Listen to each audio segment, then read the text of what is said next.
দেশে বড়সড় নাশকতার ছক, জঙ্গি যোগে দিল্লি পুলিশের ধরপাকড়। দিল্লি পুলিশের অভিযানে কলকাতায় জালে দুজন, এর মধ্যে মালদারও একজন রয়েছেন। দিল্লির মেট্রোর পিলারে দেশ বিরোধী পোস্টার লাগানোর অভিযোগ। আমাদের সঙ্গে রয়েছেন প্রতিনিধি সেবক দুজনের মধ্যে একজন মালদারও রয়েছেন। কি তার পরিচয় এবং এই ঘটনায় কিভাবে যুক্ত সে? দেখো, মালদা বাসিন্দা ওমর ফারুক বছর 32-এর এই যুবক, যাকে গ্রেপ্তার করেছে দিল্লি পুলিশ গত পরশুদিনই অর্থাৎ শনিবার। তার গ্রেপ্তারের খবর পরিবারকে জানানো হয়েছে। মালদহের মানিকচকের গোপালপুর পঞ্চায়েতের পশ্চিমটোলা গ্রামের বাসিন্দা এই ওমর ফারুক। যেটা জানা যাচ্ছে, গত প্রায় 5 বছর ধরে কলকাতায় থাকে সে কর্মসূত্রে। বাড়ির লোকজন যা জানেন, শ্রমিক হিসেবে কাজ করেন, কিন্তু ইতিমধ্যেই ভিন রাজ্য কয়েকবার গিয়েছে এমনটাই জানা যাচ্ছে। এবং তার গ্রেপ্তারে কিন্তু পরিবার স্বাভাবিকভাবে ভেঙে পড়েছে।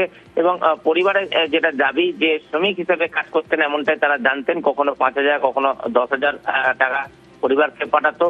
2 মাস আগে শেষবার বাড়িতে ফেরে।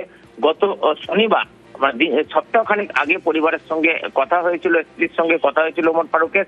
রমজান মাসে বা ঈদের সময় বাড়িতে ফিরবেন এমনটাও জানিয়েছিলেন। এরই মধ্যে দিল্লি পুলিশের তরফ থেকে পরিবার খবর পায় যে তাকে গ্রেপ্তার করা হয়েছে। 7ম শ্রেণী পাস ওমর ফারুক। পরিবারে আর্থিক দারিদ্রতা রয়েছে। বাবা বার্ধক্যজনিত কারণে কাজ করতে পারেন না, একসময় পরিযায়ী শ্রমিক হিসেবে কাজ করতেন। তার ভাই রয়েছে, সে পেশায় টোটো চালক। পরিবারে বাবা, মা, ভাই, স্ত্রী, সন্তান রয়েছে 3টি। ওমর ফারুক গ্রেপ্তার। পরিবার কি বলছেন শুনবো।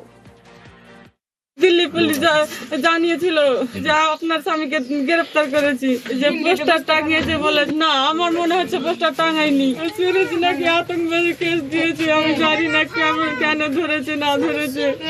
আপনার কোনোদিন কিছু গল্প করেনি। না, আমি কিছু পরিবর্তন দেখিনি। ফোনে এমনি সাধারণ এমনি আমার গ্রামের লোকের সাথে কথা বলতো, এমনি বাইরের যে কোনো কারোর সাথে কথা বলতো আমি জানি না। আমরা চাইছি আমার স্বামীকে নির্দোষ প্রমাণ করুন। আমার নির্দোষ স্বামী, আমার স্বামী কিছুই জানে না।